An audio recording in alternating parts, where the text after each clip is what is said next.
Hello everyone, जैसा कि आप सभी जानते हैं कि 12वीं की रिज़ल्ट आने के बाद बच्चों में बहुत ही उत्साह है एडमिशन को लेकर। और मैं आज बात करूंगा उन बच्चों की जिन्होंने बीए में इकोनॉमिक्स सब्जेक्ट को चूज़ किया है या सेलेक्ट किया है। उनका जो बीए इकोनॉमिक्स में पहला चरण होगा वो होगा माइक्रो इकोनॉमिक्स का, जिसे हिंदी में व्यष्टि अर्थशास्त्र के नाम से जाना जाता है।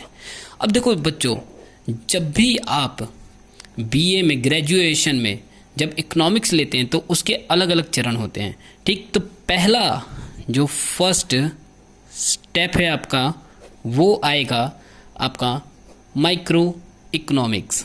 अब देखिए बच्चों, माइक्रो इकोनॉमिक्स में होता क्या है। माइक्रो इकोनॉमिक्स में किसी एक व्यक्ति की, किसी पर्टिकुलर व्यक्ति की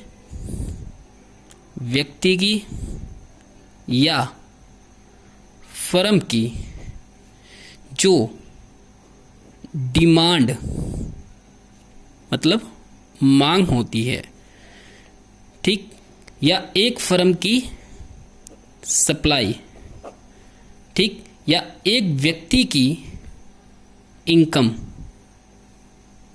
ठीक, या फर्म की इनकम, ठीक।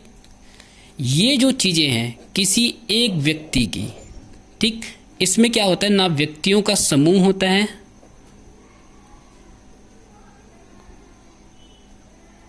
समूह नहीं होता, ना ही इसमें फर्मों का समूह होता है, ठीक।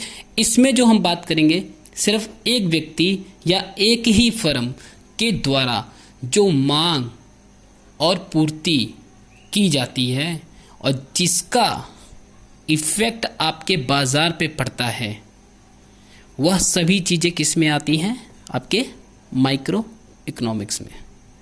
और दोस्तों, और बिलीव कीजिए कि आपको माइक्रो इकोनॉमिक्स अगर समझ आ गया तो इसके बाद आपका सेकंड स्टेप होता है मैक्रो इकोनॉमिक्स का। तो आपको पहला चरण समझ आ गया ना, आप लाइफ में एमए तक इकोनॉमिक्स लीजिए, नो डाउट कि आप उसे बहुत ही आसानी से क्लियर कर लेंगे। बस आज सिर्फ एक इंट्रोडक्शन देना था उन बच्चों को जिन्होंने बीए में इकोनॉमिक्स लिया है, सिर्फ उनके लिए कि उनका पहला चरण जो है वो है माइक्रो इकोनॉमिक्स से व्यष्टि अर्थशास्त्र। जब बाजार में किसी एक व्यक्ति या एक फर्म द्वारा मांग और पूर्ति को देखा जाए या उसका जो भी प्रभाव देश के राष्ट्रीय आय में पड़ता हो या राष्ट्रीय उत्पादन में, वह सभी किस में आते हैं, माइक्रो इकोनॉमिक्स में। उम्मीद करता हूं कि आप लोगों को